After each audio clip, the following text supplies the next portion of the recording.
जंतर मंतर पर होने वाले प्रोटेस्ट में एक कल नया मोड़ आ चुका है, जो कि सोनम वांगचुक को वहां से घसीटकर हॉस्पिटल में शिफ्ट किया गया मेडिकल फैसिलिटी के लिए। जबरन उनका हंगर स्ट्राइक तोड़ा गया।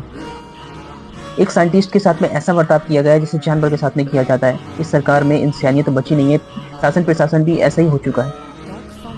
सोनम वांगचुक के जाने के जस्ट बाद अभिजीत दीपके, जो कि कोकरोच जनता पार्टी के फाउंडर हैं, उन्होंने शपथ ली कि अब मैं हंगर स्ट्राइक पर बैठता हूँ। और अब तक तो मैं धर्मेंद्र प्रधान का इस्तीफा मांग रहा था, पर अब मुझे नरेंद्र मोदी जी का इस्तीफा चाहिए।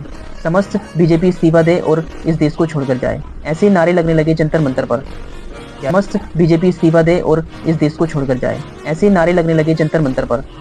क्या ये प्रोटेस्ट बहुत बड़ा मोड़ लेने वाला है? क्या ये सरकार अपना ही? चलो छोड़ो, एक प्रोटेस्ट और चल रहा है इस देश में, शायद आपको पता ना हो, मैं बता। मध्य प्रदेश के छतरपुर जिले में एक प्रोजेक्ट आया था, केन बेतवा लिंक प्रोजेक्ट। उस प्रोजेक्ट के आने के बाद वहाँ के आदिवासी और किसान उस प्रोजेक्ट के समर्थन में ही नहीं थे, उसका विरोध करने लगे और आखिरकार प्रदर्शन करने लगे। वहाँ पर प्रोटेस्ट चालू हुआ और वहाँ के लोगों ने चिता आंदोलन चालू कर दिया।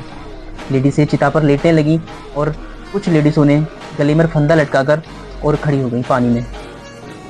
वहाँ के नेता अमित भटनागर 12 दिन से हंगर स्ट्राइक पर थे और ये प्रदर्शन 15 दिन से चल रहा था।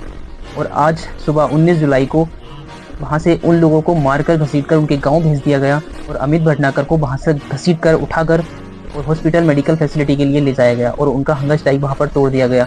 पर किसी की आवाज़, उनको मारकर वहाँ से भगा तो दिया गया, पर उनसे उनकी मांग नहीं पूछी गई। वो इसीलिए प्रदर्शन कर रहे थे वहाँ पर, इसीलिए प्रोटेस्ट कर रहे थे ताकि उनकी ज़मीनों का उचित मूल्य उनको मिल सके और जो वहाँ पर चल रही धांधली उसकी सही तरीके से जांच हो और उस भ्रष्टाचार को रोका जा सके।